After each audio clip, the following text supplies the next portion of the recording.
Ibu menyebut kelahiranku adalah cahaya. Disambut upacara, diiringi doa-doa dan salawat Nabi. Ibu berbicara padaku tentang kesucian dan harga diri. Dan aku di sini sekarang, Bu, di tengah kegelapan yang pekat yang tak punya ujung. Keterlibatan gue di pementasan Jamila dan Sang Presiden kali ini memang udah merupakan bukan merupakan kerjasama gue yang pertama kali dengan Satu Merah Panggung. Memang sebenarnya debut awal gue di dunia seni peran ya di Satu Merah Panggung. Di awal gue ikut memerankan peran Aini di Anak-anak Kegelapan, lalu di Pelacur dan Sang Presiden yang dulu pernah dipentaskan di Balai Sudirman, sampai akhirnya gue mendapatkan peran sebagai Jamila remaja lagi di pementasan kali ini. Pernah baca koran gak? Atau nonton TV? Pernah gak?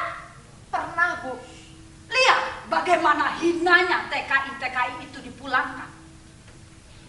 Lihat bagaimana mereka ketakutan, berjucal-jucal seperti sampah. Ia lihat, Bu, tahu tentang Bonet? Tahu Ningsih yang sekarang sedang terancam hukuman gantung itu? Satu hari ketika beliau sedang di Aceh, SMS saya, dia meminta saya untuk terlibat dan membantu dia di dalam produksi Jamilah dan Sang Presiden. Dan kebetulan karena saya sedang juga ada pekerjaan untuk International Women Playwright bersama beliau, dan rasa kagum saya kepada beliau sebagai sutradara wanita yang handal untuk negeri ini, lalu saya langsung setujui, kita ketemu, dan berikutnya adalah saya ke Sanggar Satu Merah Panggung, bertemu teman-teman yang lain, berkenalan, beradaptasi, lalu ikutlah saya pada proses latihan Jamila dan Sang Presiden tersebut.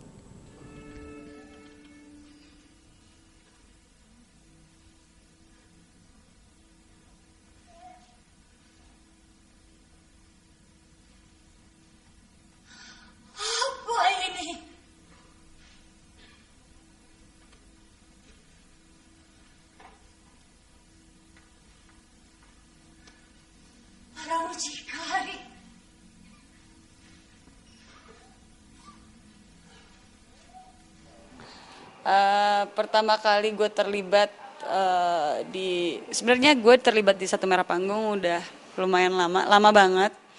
Dari gue kecil gue udah terlibat, tapi gue intensif baru terlibat di Satu Merah Panggung tahun 2003 di Anak-anak Kegelapan. Terus ya di situ terlibat lagi, ada satu pementasan lagi, dan akhirnya ada naskah baru Jamila dan Sang Presiden, dan kebetulan membutuhkan seseorang, dan ya kebetulan juga secara cast cocok, dan ya udah.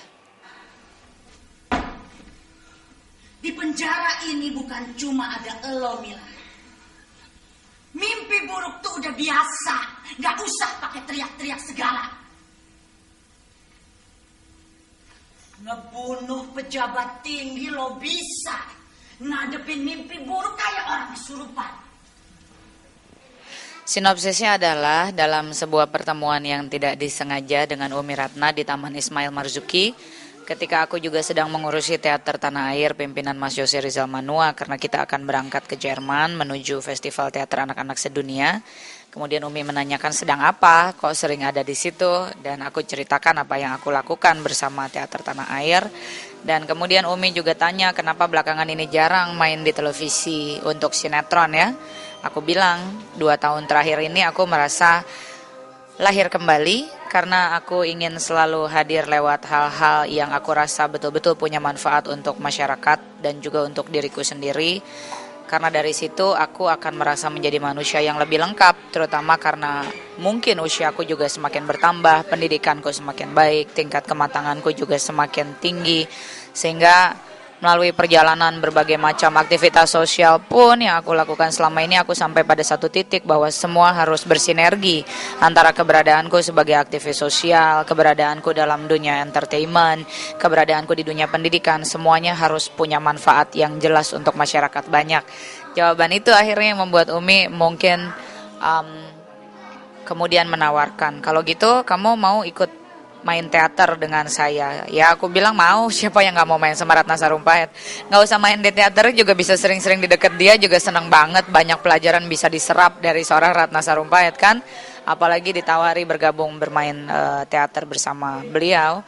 Jawabanku saat itu iya, padahal aku belum tahu ceritanya apa, mainnya jadi apa, kapan pertunjukannya, kapan harus mulai latihan, dan semuanya masih auah gelap.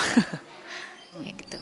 Tentu sebagai seorang perempuan dan sebagai aktris, sebagai seorang perempuan di sini, saya menganggap naskah Jamila dan Sang Presiden yang ditulis oleh Ratna Sarumpait itu sangat luar biasa dan patut saya dukung karena ini mengangkat masalah anak-anak perempuan yang dilacurkan, anak-anak perempuan yang diperdagangkan, sebuah kasus yang sampai saat ini pemerintah kita belum bisa mengatasinya dengan baik. Itu yang sebagai aktris saya menganggap peran saya memiliki tantangan. Nah, inilah peran saya yang pertama dari sekian banyak peran yang sudah saya pernah mainkan.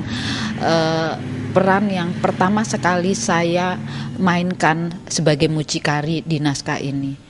Itu menurut saya sebuah tantangan yang sangat luar biasa, dan segala sesuatu yang saya lakukan di Jamila dan Sang Presiden saya pikir adalah sebuah perjuangan bersama dan akan menjadi perjuangan bangsa mudah-mudahan. Pementasan ini menurut gue sangat menarik dari berbagai macam aspek ya. Pertama dari ceritanya sangat kuat, sangat bagus menurut gue, alur ceritanya juga sangat menarik, konsepnya sendiri juga menarik, dengan penggunaan present, flashback dan segala macam itu selain kita ngasih sesuatu yang cukup keras, tapi ada sisi entertainingnya juga. Mungkin rada berbeda ya sama pementasan Satu Merah Panggung sebelumnya yang lebih yang dup.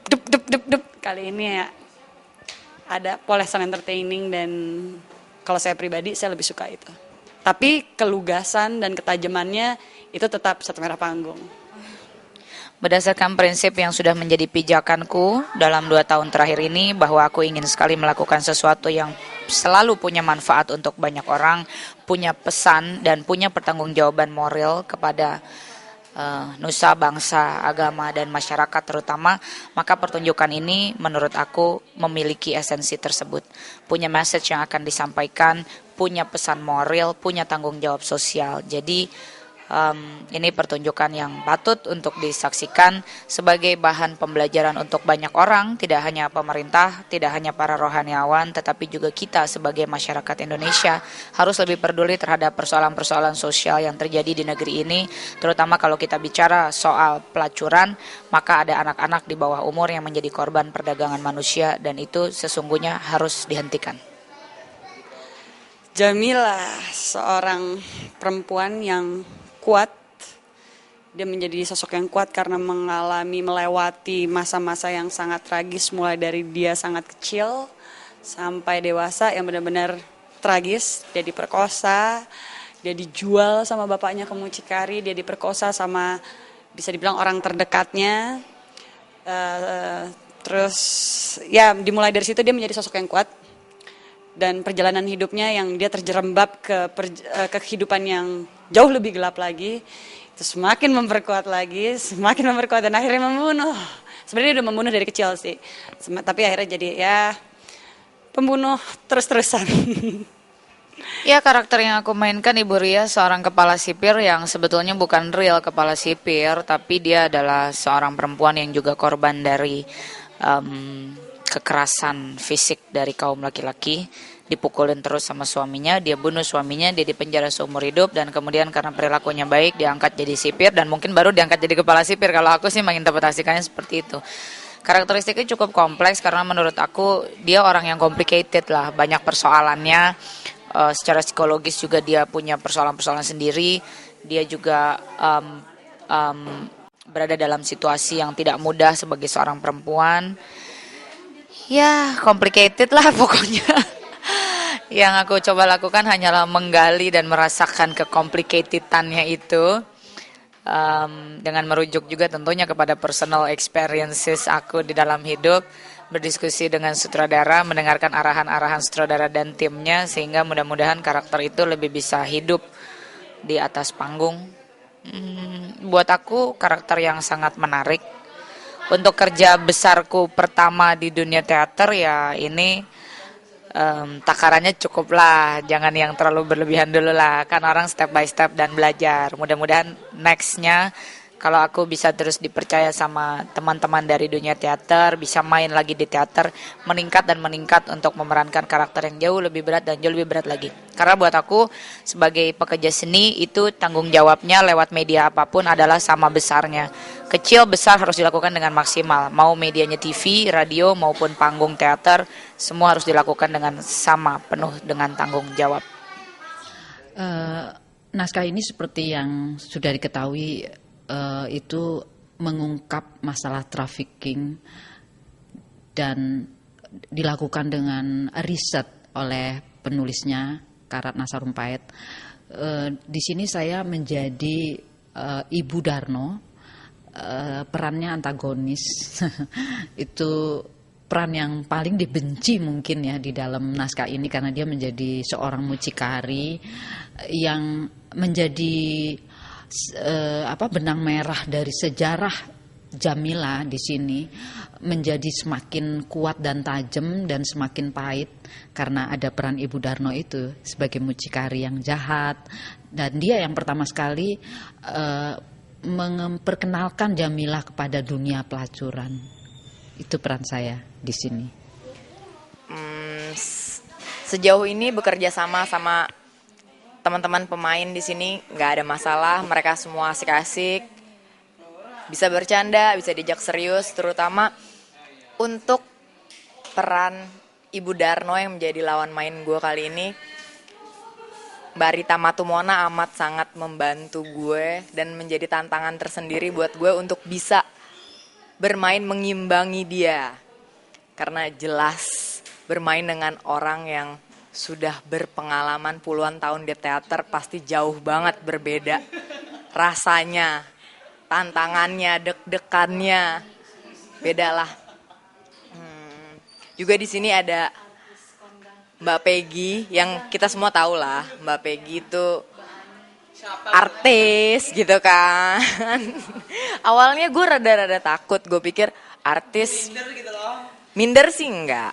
Gue cuman agak-agak ada rasa worried yang mungkin akan ada rasa nggak enak karena dia artis, dia mungkin akan bersikap gimana gitu. Ternyata enggak, ternyata Mbak Peggy orangnya down to earth banget, enak banget diajak komunikasi, tukar pikiran. Ya sejauh ini semuanya menyenangkan. Kalau Lola ya, waktu pertama sekali saya ketemu dia di dalam proses latihan, memang ya nampak dia pemain pemula, terutama karena baru ketemu saya ya. Tapi saya melihat sebuah perjuangan yang sangat kuat sekali dari Lola untuk menaklukkan peranannya. Itu sangat sulit sekali karena dia harus menjalani sebuah proses waktu ya, dari dia mulai usia pertama sekali ketemu saya 13 tahun di dalam naskah, ketemu sama Ibu Dano yang akhirnya melacurkan dia gitu.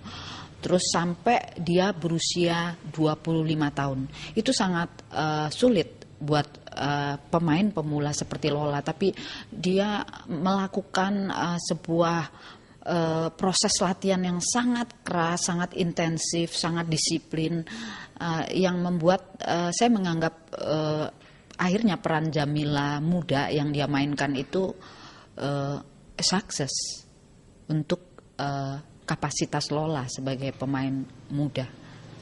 Dan saya cukup kagum sama Lola. Mbak Peggy itu dia lawan main yang sangat kooperatif. Walaupun pada awal-awalnya dengan keterbatasan waktu, tapi dia selalu ngasih 100%, dan saya sangat menghargai itu.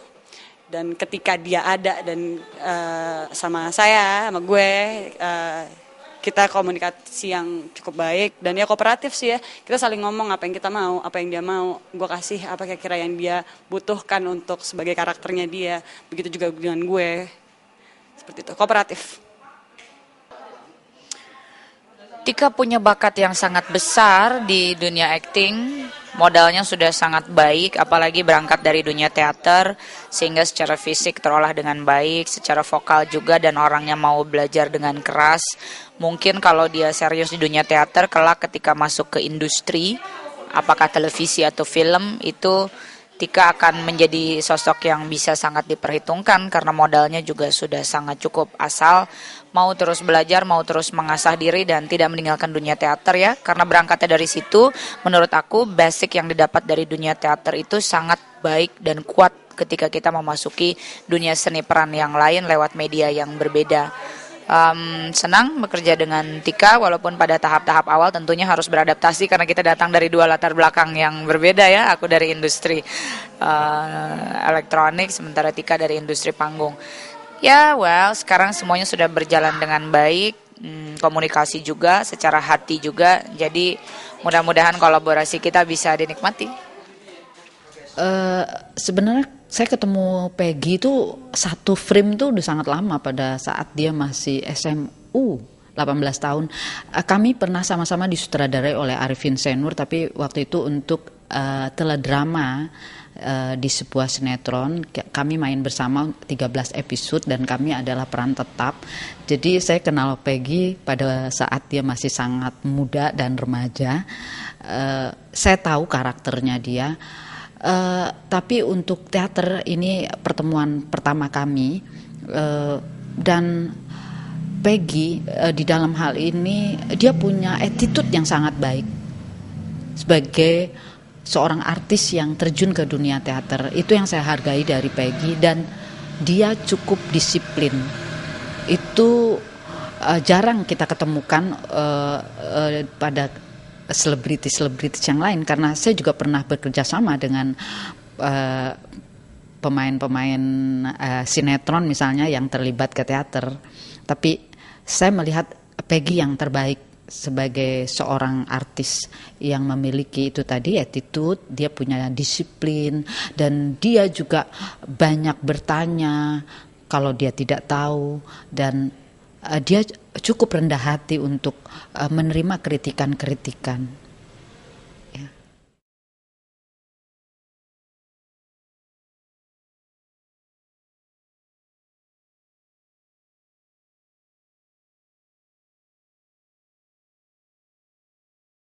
Konsep lampu aku sebenarnya lebih kepada ada dua dunia ya, ada yang masa kini dan masa lalu si Jamila sendiri gitu loh. Sementara bagaimana kita bisa membuat itu perbedaan yang kontras gitu dengan warna, dengan macam-macam seperti itu.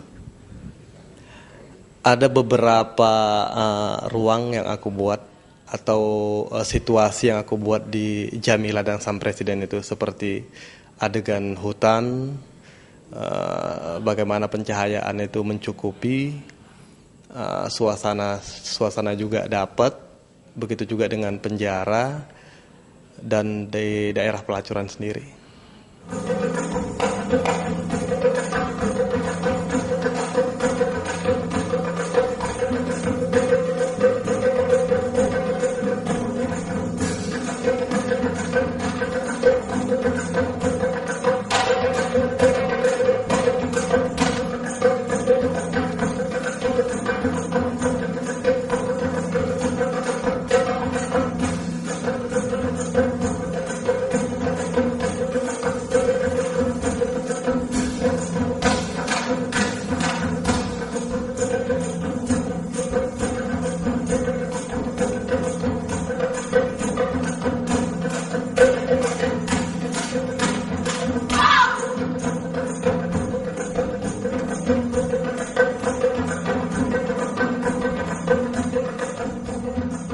Kami masih akan melacur, Bu.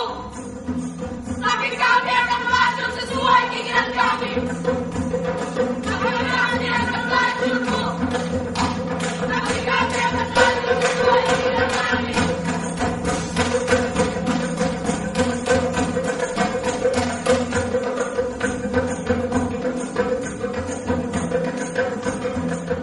Tentang Umi yang pasti, Umi itu sosok yang tough banget.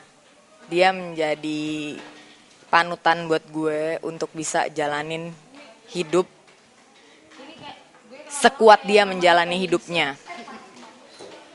Sebagai sutradara, Umi itu sutradara yang amat sangat memperhatikan para pemainnya, dari hal yang paling kecil sampai hal yang paling besar.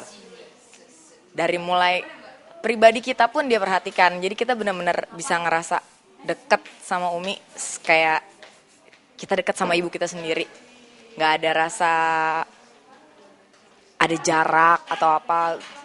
Kita semua bisa cerita apa aja sama Umi, dan Umi juga akan selalu beri masukan buat kita.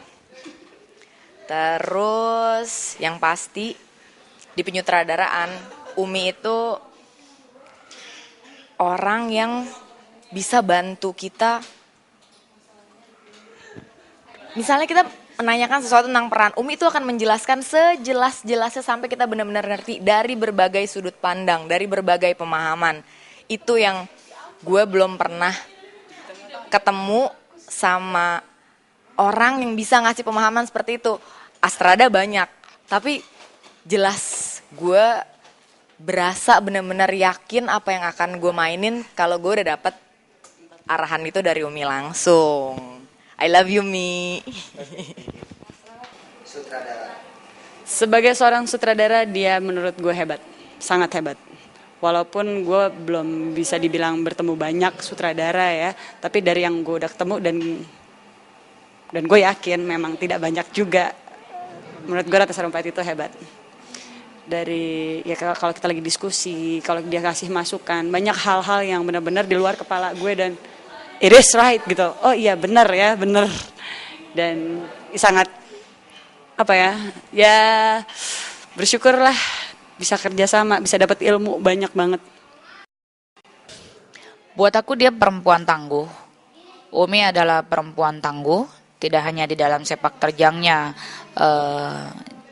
menyikapi berbagai persoalan sosial di negeri ini, tetapi juga ketika menjadi seorang seniman itu sudah beliau buktikan dan aku sudah merasakannya sendiri. Komitmennya sangat tinggi, konsekuensinya sangat tinggi, pengarahannya tuh sangat tegas, jelas, lugas. Kita dididik untuk bekerja dengan penuh disiplin. Tetapi di balik itu nuansa keibuannya tidak hilang. Sangat terasa bahwa kekerasan dan ketegasannya itu atas dasar kasih sayang. Dan aku pikir itu baik sekali menjadi bahan pembelajaran kita sebagai perempuan-perempuan Indonesia untuk tetap menjadi perempuan yang tangguh, mampu sejajar dengan kaum laki-laki tanpa kehilangan naluri keibuan dan kewanitaan kita. Iya, dari awal saya udah katakan dia orang yang sangat lama saya kenal. Saya kenal Kak Ratna tuh sejak saya masih remaja, saya sudah tahu namanya. Dan dia salah satu seniman perempuan di Indonesia yang saya kagumi sampai saat ini. Karena dia punya prinsip yang jelas gitu. Apa yang ingin dia lakukan, segala sesuatu pasti berhubungan dengan apa yang ingin dia harapkan terhadap bangsa ini. Itu yang saya kagum dari Kak Ratna, dan dia lugas, keras, tapi sebenarnya penyayang. Cuma mungkin itu yang banyak orang nggak tahu. Saya tahu dia orang yang sangat penyayang, walaupun penampilannya keras dan lugas. Tapi apapun yang dia lakukan, saya melihat semuanya demi perjuangan menuju yang lebih baik kepada masyarakat, untuk bangsa itu.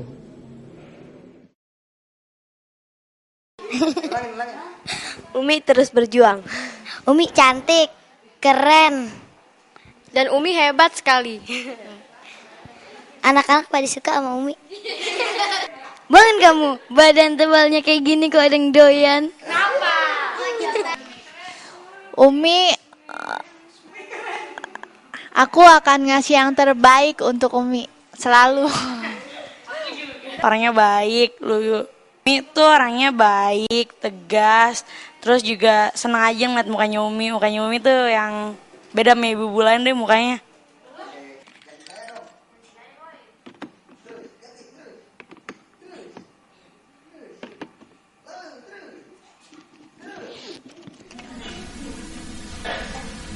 Di kampung halamanku, Pak Kiai,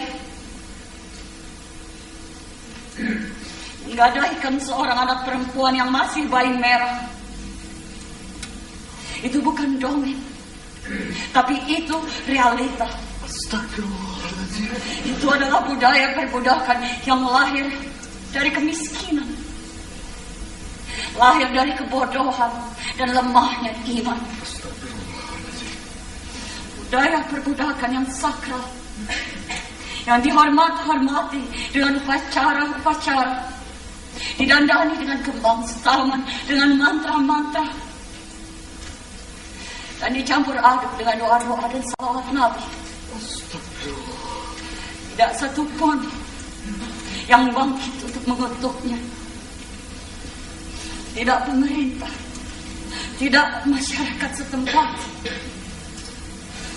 termasuk para ulama seperti Bapak. Bermula dari permintaan UNICEF. Saya sebenarnya tidak terbiasa menulis karya pesanan.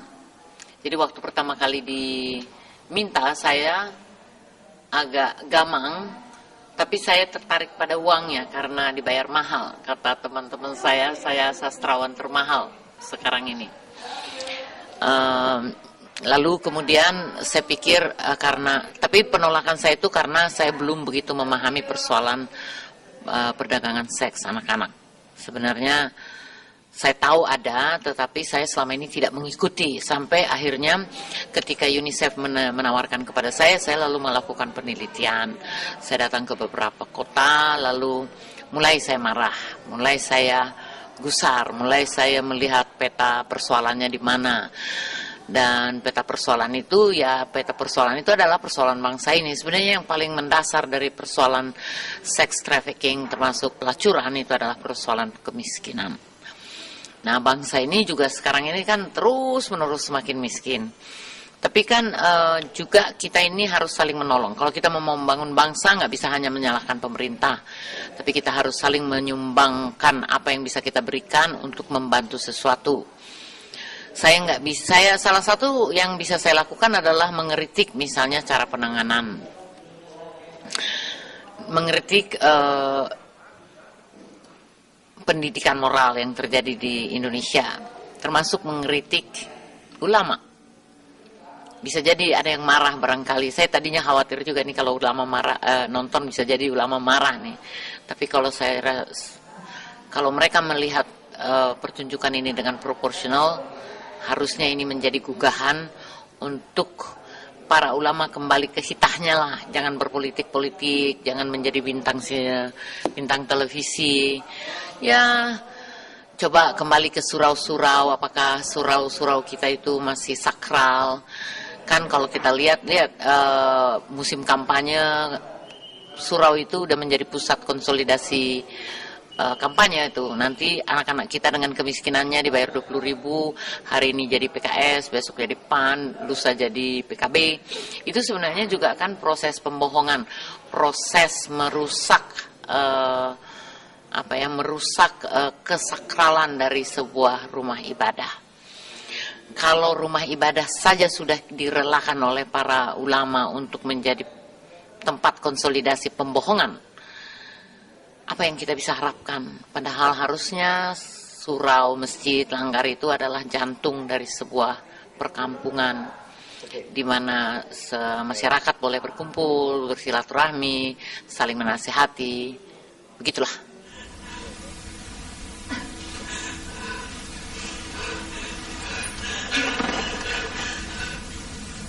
Lihat Pak Kiai.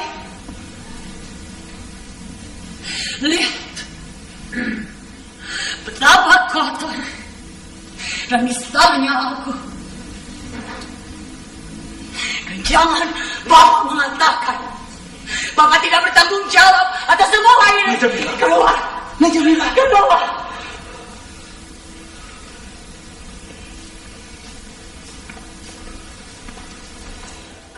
Nah, saya ini tidak pengkonsep.